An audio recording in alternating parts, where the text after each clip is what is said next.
శ్రీకరుండై శ్రీయేసు భాసురుండై ఉదయించెన్ ఈ జగాన, ఉదయించెన్ ఈ జగాన.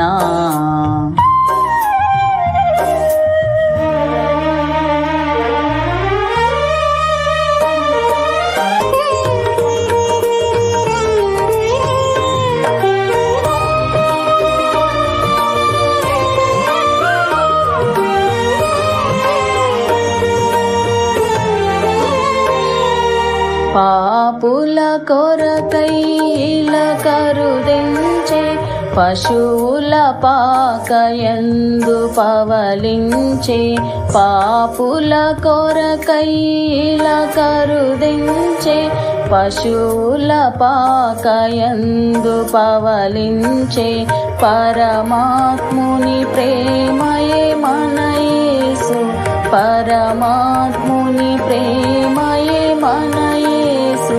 ప్రజలందరి పెన్నిధి ప్రభు యేసు, ప్రజలందరి పెన్నిధి ప్రభు యేసు.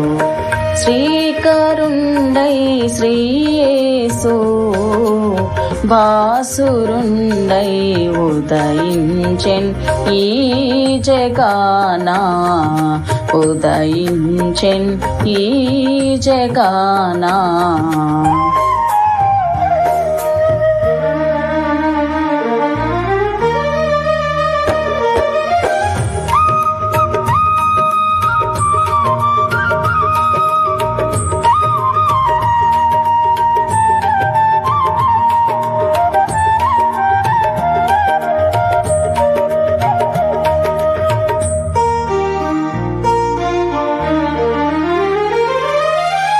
తూర్పు దేశపు జ్ఞానులు నేర్పుమిరా, గొర్రెల కాపరులా కోర్కెతిరా. తూర్పు దేశపు జ్ఞానులు నేర్పుమిరా, గొర్రెల కాపరులా కోర్కెతిరా. సాంబ్రాణి బోల బంగారముతో, సాంబ్రాణి బోల బంగారముతో ఆరాధించిరి ఆ కానుకతో, ఆరాధించిరి ఆ కానుకతో. శ్రీకరుండై శ్రీయేసు భాసురుండై ఉదయించెన్ ఈ జగాన, ఉదయించెన్ ఈ జగాన.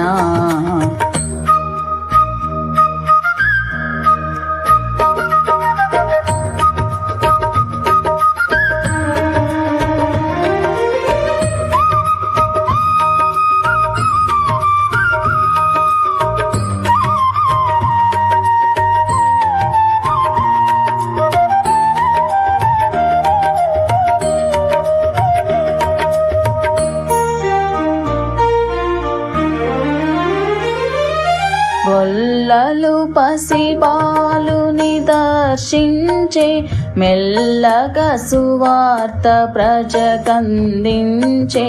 గొల్లలు పసిబాలుని దర్శించే, మెల్లగా సువార్త ప్రజకందించే.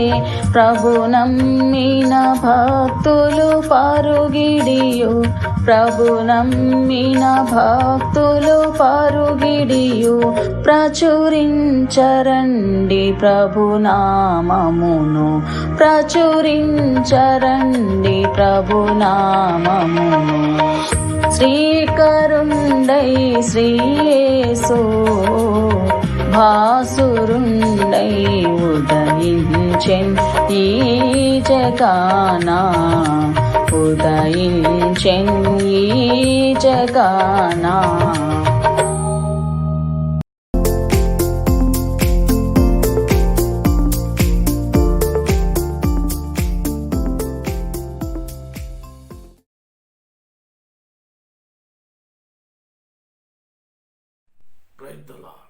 దేవునికి స్తోత్రం కలుగును గాక.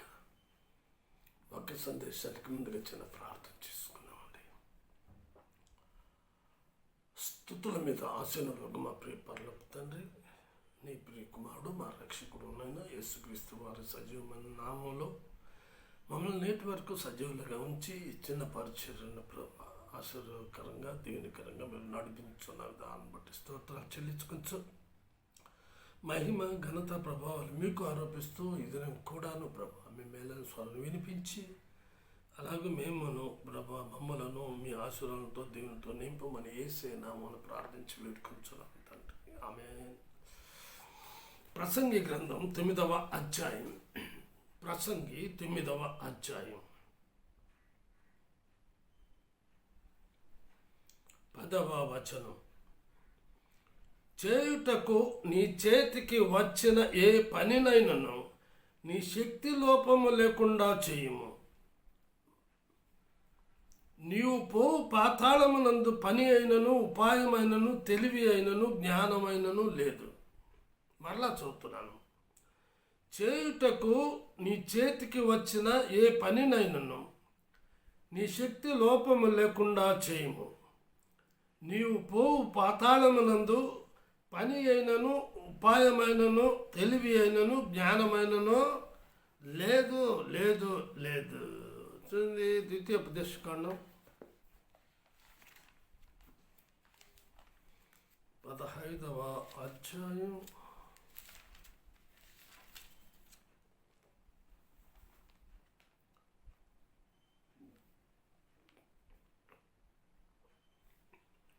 10వ వచనం మధ్యభాగం. నీ దేవుడైన యెహోవా నీ కార్యములన్నిటిలోనూ నీవు చేయు ప్రయత్నములన్నిటిలోనూ నిన్ను ఆశీర్వదించును. నీ దేవుడైన యెహోవా నీ కార్యములన్నిటిలోనూ నీవు చేయు ప్రయత్నములన్నిటిలోనూ నిన్ను ఆశీర్వదించును. పరిశుద్ధ గ్రంథములో 7 రకాలైన పనులు గురించి వ్రాయబడి ఉన్నది. ఆ 7 రకాలు అయిన పనులను గురించి క్షుణ్ణంగా ఇదిలానే అన్ని తెలుసుకున్నాము. మొదటిగా నిర్గమకాండం 35వ అధ్యాయం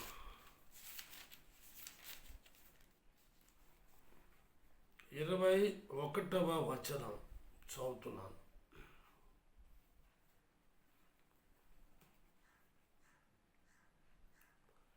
తర్వాత ఎవని హృదయమును వాని రేపినో ఎవని మనస్సు వారిని ప్రేరేపించినో వారందరూ వచ్చి ప్రత్యక్షపు గుడారం యొక్క పని కొరకును దాని సమస్త సేవ కొరకును ప్రతిష్ఠిత వస్త్రముల కొరకును యెహోవాకు అర్పణముగా తెచ్చిరి. ప్రత్యక్షపు గుడారం యొక్క పని.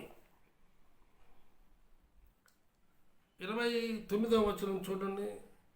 మోషే చేయవలనని యెహోవా ఆజ్ఞాపించిన పనులన్నిటి కొరకు ఇశ్రాయేలీయులలో పురుషులేమి స్త్రీలేమి తెచ్చుటకు ఎవరి హృదయములు వారిని ప్రేరేపించెనో వారందరూ మనఃపూర్వకముగా యెహోవాకు అర్పణములను తెచ్చిరి.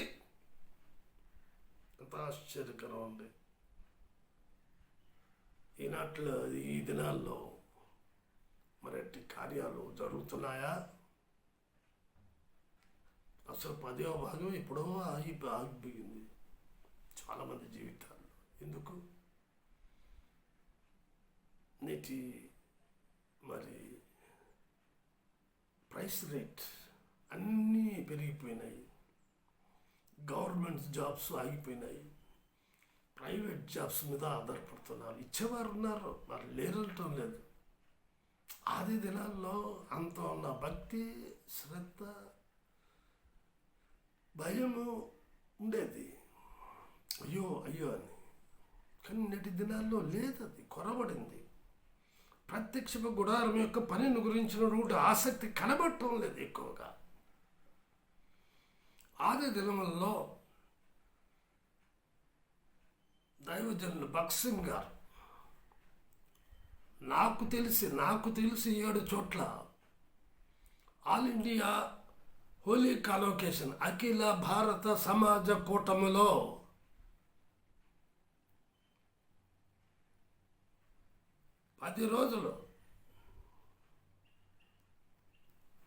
జరిగించేవారు. ప్రతి సంవత్సరం నాకు తెలిసి 7 చోట్ల, హైదరాబాద్లో నవంబర్లో జరుగుతుంది, చెన్నైలో మే నెలలో జరుగుతుంది, గోవాలో మే నెలలో జరుగుతుంది, మదురై కాలింపాగ్లో అంటే డిసెంబర్లో జరుగుతాయి. ఇంకా కొన్ని ప్రదేశాలు ఉన్నాయి, నాకు గుర్తు రావటం లేదు. ఎందుకు చెప్తున్నానంటే ఆయన ఎవరిని అడిగేవాడు కాదు. ఇలాగ మీటింగ్స్ పెడుతున్నాను, కానుకలు సమర్పించండి అని ఒక్కరిని అడగలేవు. ఎందుకు? దేవుడు ఇచ్చిన ఆజ్ఞ, నీకు ఏమి అవసరమైన మనుషుల మీద నీవు ఆధారపడకూడదు. నన్ను అడుగమా, నేను జనములను కాదు కదా, నువ్వు అడిగిందంతా ఇస్తానన్నాడు. ఎన్నో మిరకల్స్ అండి ఆయన జీవితంలో. ఏమి డబ్బు లేకుండానే ఓ సహోదరుని పంపించి 10 మందికి మరి ట్రైన్ టికెట్ తీసుకోమని చెప్తాడు. ఆయన చెప్పిన మాటకు లోబడి విధేయత కలిగి అక్కడికి వెళ్తాడు. డబ్బు లేదు, అడిగితే ప్రాబ్లం. ఎందుకంటే ఆయన విశ్వాసం అటువంటిది. పంపబడినటువంటి వ్యక్తి అడగకూడదు. క్యూలో నిలబడుతున్నాడు, 10వ వంతులో ఉన్నాడు, చేతిలో డబ్బు లేదు. దైవజనులు చెప్పారు, ఫలానా మరి ఊర్లో పరిచయం చేయాలా, అందరూ వెళ్ళాలి, ఎంతమందికి టికెట్స్ అని. 9కి వచ్చాడు, డబ్బు లేదు. 8కి వచ్చాడు, డబ్బు లేదు. 7కి వచ్చాడు, డబ్బు లేదు. అలాగే 5, 4 వచ్చాడు, 3కి వచ్చేలాకే ఇక్కడ ఎవరైనా భక్సింగ్ గారి కొరకు మరి నిలబడి ఉన్న వ్యక్తులు ఎవరైనా ఉన్నారా అనగానే నేనే చెప్తాను, ఇదిగో ప్రభు ప్రేరేపించి నన్ను ఇవ్వమన్నాడు చెప్తాను.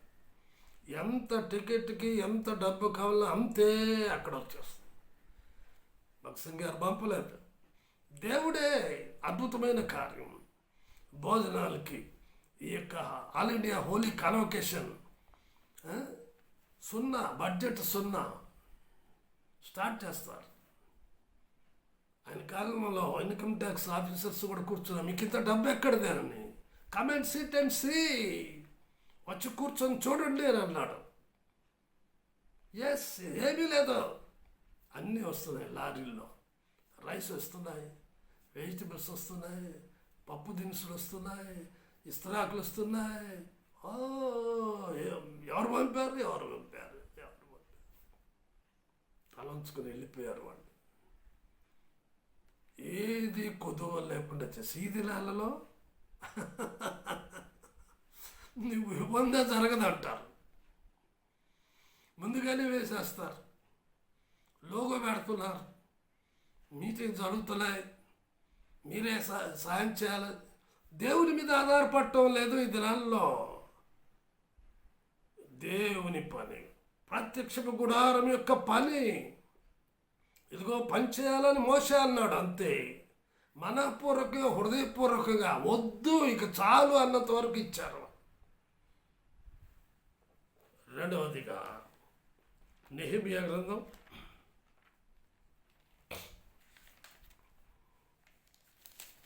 4వ అధ్యాయం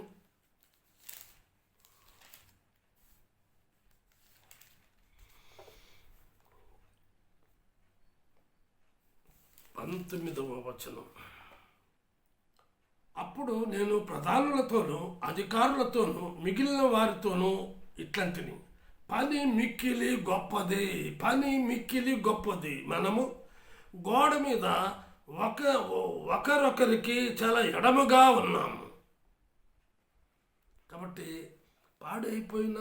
పడిపోయిన కాల్చబడినటువంటి యెరూషలేము యొక్క విషయంలో ఎంతో శ్రద్ధ కలిగి ఉన్నాడు. అతడు చేస్తున్నటువంటి పని ఏంటో తెలుసా? చూడండి, 2వ అధ్యాయం 1వ వచనం చదువుతున్నాను. అటు తర్వాత అర్తహషస్త రాజు ఏలుబడి కాలమున 20వ సంవత్సరములో నీసాను మాసమందు రాజు ద్రాక్షారసము త్రాగవలనని చూచుచుండగా నేను ద్రాక్షారసము తీసుకుని రాజునకు అందించి తిని, అంతకు పూర్వము నేనెన్నడూను అతని ఎదుట విచారముగా ఉండలేదు. కాగా రాజు, నీకు వ్యాధి లేదు కదా, నీ ముఖము విచారముగా ఉన్నదేమి, నీ హృదయ దుఃఖము చేతనే అది కలిగినదని నాతో అనగా, ముఖం చూసి రాజు చెప్తున్నాడు, ఏంటి నెహెమ్యా, ఏంటి అలా ఉన్నావు, ఎప్పుడు నేను చూడలేదే అని అడుగుతూ ఉంటే అతను చెప్పుచున్న మాటలు, నేను మిగుల భయపడి రాజు చిరంజీవి అగునుగాక, నా పితరుల సమాధులుండు పట్టణము పాడైపోయి దాని గుమ్మములను అగ్ని చేత కాల్చబడి ఉండగా నాకు దుఃఖముఖము లేకపోవునా అని రాజుతో అంటిని. 4వ వచనం, అప్పుడు రాజు, ఏమి కావలసి నీవు మనవి చేయుచున్నావని నన్ను అడుగగా నేను ఆకాశమందుల దేవునికి ప్రార్థన చేసి రాజుతో, నీ సముఖమందు నేను దయ పొందిన ఎడల నా పితరుల్లో ఉండు సమాధులుండు పట్టణమును తిరిగి కట్టునట్లుగా నన్ను యూదాదేశమునకు పంపుడని వేడుకొనుచున్నానని నేను మనవి చేసి తిని. అందుకు రాజు రాణి తన యొద్ద కూర్చుని ఉండగా, నీ ప్రయాణము ఎన్ని దినములు పట్టును, నీవు ఎప్పుడు తిరిగి వచ్చేదవని అడిగాను. నేను ఇంతకాలమని చెప్పినప్పుడు రాజు నన్ను పంపుటకు చిత్తము గలవాడాయను. ఇదిగాక రాజుతో నేను ఇట్లాంటిని, రాజునకు అనుకూలమైతే యూదా దేశమున నేను చేరు వరకు నన్ను దాటించున్నట్లుగా నది అవతలనున్న అధికారులకు తాకీదులను, మరి పట్టణ ప్రాకారములను, మందిరముతో సంబంధించిన కోట గుమ్మములకును నేను ప్రవేశింపబో ఇంటికి దూలములు మ్రానులు ఇచ్చినట్లుగా రాజు గారి అడవులను కాయు ఆసాపులకు ఒక తాకీదు ఇయ్యుడని అడిగితిని. అలాగూ నాకు తోడుగా ఉండి నాకు కృప చూపుచున్న నా దేవుని కరుణాహస్తము కొలది రాజు నా మనవి ఆలకించెను. తరువాత నేను నది అవతల అధికారుల యొద్దకు వచ్చి రాజు యొక్క తాకీదులను అప్పగించి తిని, రాజు నాతో కూడా సేనాధిపతులను గుర్రపు రౌతులను పంపించాను. ఎంత ఆశ్చర్యకరం! ఎవరైనా అంగీకరిస్తారా? దేవాది దేవుడు సృష్టికర్త పని మిక్కిలి గొప్పది. అట్టి విషయంలో అర్థహశస్త రాజు రాణి అంగీకరించారు. ప్రియమైన సహోదరుడా, 7,000 మంది మిషనరీలు భారతదేశంలోకి వచ్చి మిక్కిలి గొప్పదైన పనిని నిర్వర్తించారు. ఎంతో గొప్ప పని ఇకను అనేకులు చేస్తూనే ఉన్నారు. ఆ దినాలలో వాళ్ళకి ఏం పట్టింది? 7,000 మంది మిషనరీలు భారతదేశాన్ని దేవుని కొరకైన పరిచర్య, ఆ పని గొప్పది కనుక అట్టి పరిచయం చేయగలిగారు. 3వదిగా లూకా సువార్త 2వ అధ్యాయం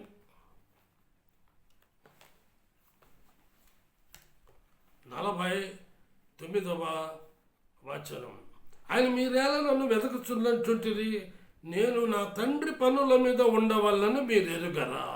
తండ్రి పనులు అసలు ఇక్కడ ఏం జరిగిందో మీకు అందరికీ బాగా తెలుసు. ప్రతి సంవత్సరం కూడాను పాస్కా పండుగప్పుడు యెరూషలేముకు వెళ్ళారు, బాగానే ఉంది.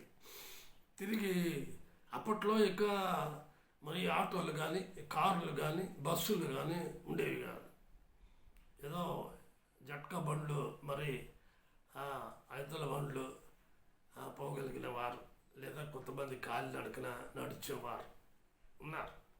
కనుక వారు తిరిగి వచ్చినప్పుడు జరిగిన సంఘటన చాలా ఆశ్చర్యకరం. చూడండి, 44వ వచనం, ఆయన తల్లిదండ్రులు ఆ సంగతి ఎరుగక ఆయన సమూహంలో ఉన్నాడని తలంచి ఒక దిన ప్రయాణం సాగి పోయి తమ బంధువులలోనూ నెలవైన వారిలోనూ ఆయనను వెదకుచుండేది. ఆయన కనబడనందున ఆయన వెదకుచు యెరూషలేమునకు తిరిగి వచ్చింది. 3 దినములైన తరువాత ఆయన దేవాలయంలో బోధకుల మధ్య కూర్చుండి వారి మాటలను ఆలకించచ్చు, వారి ప్రశ్నలు అడుగుచూడగా చూచేది. 3 దినాలు పోయారు. ఎక్కడో ఒక దగ్గర ఉన్నారనుకున్నారు, లేదు, తిరిగి వచ్చారు. 3 దినాలు అయింది. అప్పుడు అడుగుతున్నారు. ఆయన మాటలు వినిన వారందరూ ఆయన ప్రజ్ఞకును ప్రత్యుత్తరములకును విస్మయముందరి. ఆయన తల్లిదండ్రులు ఆయన చూచి మిక్కిలి ఆశ్చర్యపడి, ఆయన తల్లి, కుమారుడా, మమ్మల్ని ఎందుకు ఇలాగ చేసేటివి? ఇదిగో నీ తండ్రియు నేనును దుఃఖపడుచు నిన్ను వెదకుచుంటమని ఆయనతో చెప్పగా ఆయన, మీరెలా నన్ను వెదకుచుంటేరే? నేను నా తండ్రి పనుల మీద ఉండవలనని మీరెరుగరా అని వారితో చెప్పాను. కాబట్టి కొంత వయసు 12 years అయిన తర్వాత తండ్రి దగ్గర ఉన్నాడు, అన్ని పనులు చేస్తూ ఉన్నాడు. ఇప్పుడు నిజమైన తండ్రి యొక్క పనిని నిర్వర్తించగలుగుతూ ఉన్నాడు. 4వదిగా రోమీయులకు రాసిన పత్రిక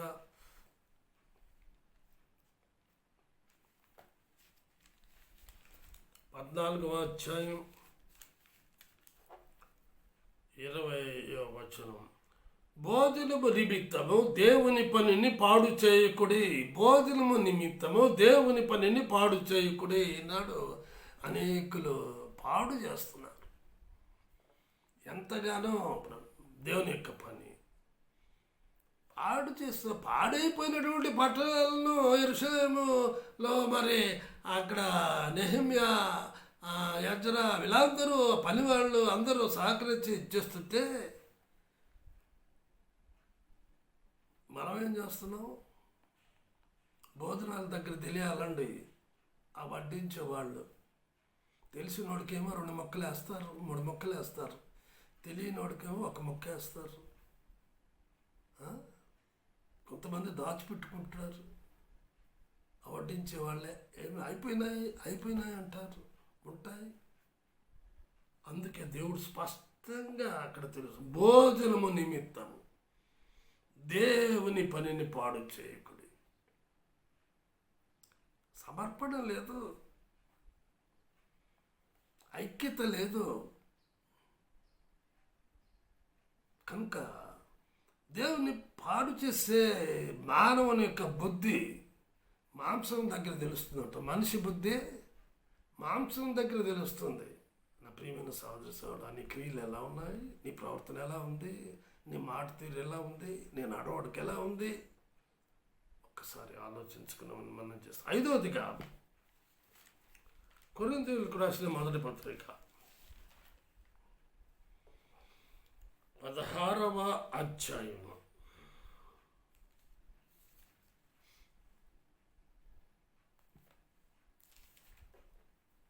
10వ వచనం. తిమోతి వచ్చిన ఎడల అతడు మీ యొద్ద నిర్భయుడై ఉండునట్టు చూచుకున్నది, నా వల్లనే అతడు ప్రభు పని చేయుచున్నాడు.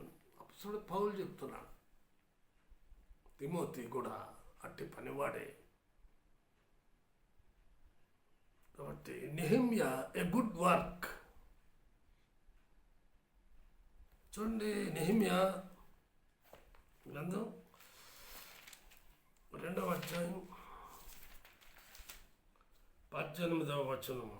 ఇదిగాక నాకు సహాయం చేయు దేవుని కరుణా హస్తమును గురించి రాజు నాకు సెలవిచ్చిన మాటలన్నీ నేను వారితో చెప్పి తిని, అందుకు వారు, మనం కట్టుటకు పూనుకొందము రండి అని చెప్పి ఈ మంచి కార్యము చేయుటకు బలము తెచ్చుకొనిది. ఈ మంచి కార్యం గుడ్ వర్క్, ప్రభు పని. 4వ అధ్యాయం ఇదే 19వ వచనం. అప్పుడు నేను ప్రధానులతోనూ అధికారులతోనూ మిగిలిన వారితోనూ ఇట్లాంటిని, పని మిక్కిలి గొప్పది, పని మిక్కిలి గొప్పది, గ్రేట్ వర్క్. నెహెమ్యా 6:3వ వచనం. అందుకు నేను చేయి పని గొప్పది, నేను చేయి పని గొప్పది, గ్రాండ్ వర్క్, గొప్ప పని. 3వ అధ్యాయం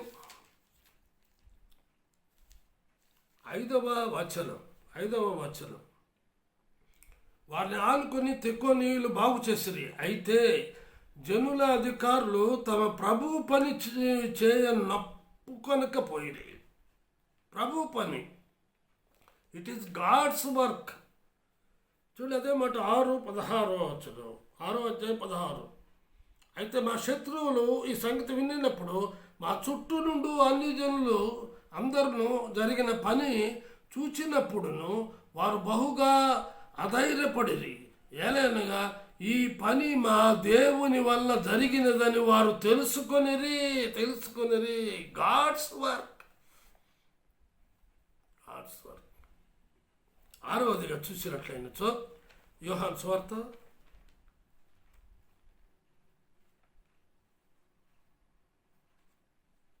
4వ అధ్యాయం 34వ వచనం. యేసు వారిని చూచి నన్ను పంపిన వాని చిత్తము నెరవేర్చుటయు ఆయన పని తుదముట్టించుటయు నాకు ఆహారమై ఉన్నది. ఆయన పని తుదముట్టించుట. దేవునికి ఆహారం ఏంటి? ఆయన పని, ఆయన అప్పగించినటువంటి పని నిర్వర్తించటానికి. ఆఖరిగా 1 దశలోనికు రాసిన పత్రిక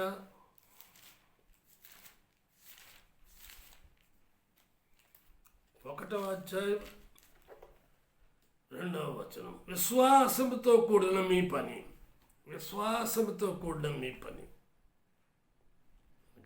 ప్రియ సహోదరుడా, ఏంటి నీ పని? తినుట, త్రాగుట, ధరించుకునుట, నిద్రపోవుట? ఒకసారి ఆలోచించుకున్నామని మనం చేస్తున్నాను. షార్ట్ మెసేజ్ కనుక దేవుడు ఈ మాటలు దీవించును గాక. ప్రార్థన చేస్తాం. ప్రేమ నమ్మకం గల మా ప్రియ పరలోకపు తండ్రి, చేయుటకు నీ చేతికి వచ్చిన ఏ పనినైనను నీ శక్తి లోపం లేకుండా చేయమని సెలవిచ్చారు. అయ్యా, మాకు అప్పగించిన పనిని మేము నిర్వర్తించినట్లుగా సహాయం చేయమని యేసయ్య నామమున ప్రార్థిస్తున్నాము పరమ తండ్రి. ఆమేన్. తిరిగి వచ్చే వారం కలుసుకుందామండి. అంతవరకు సెలవు. దేవుడు మిమ్మల్ని దీవించును గాక.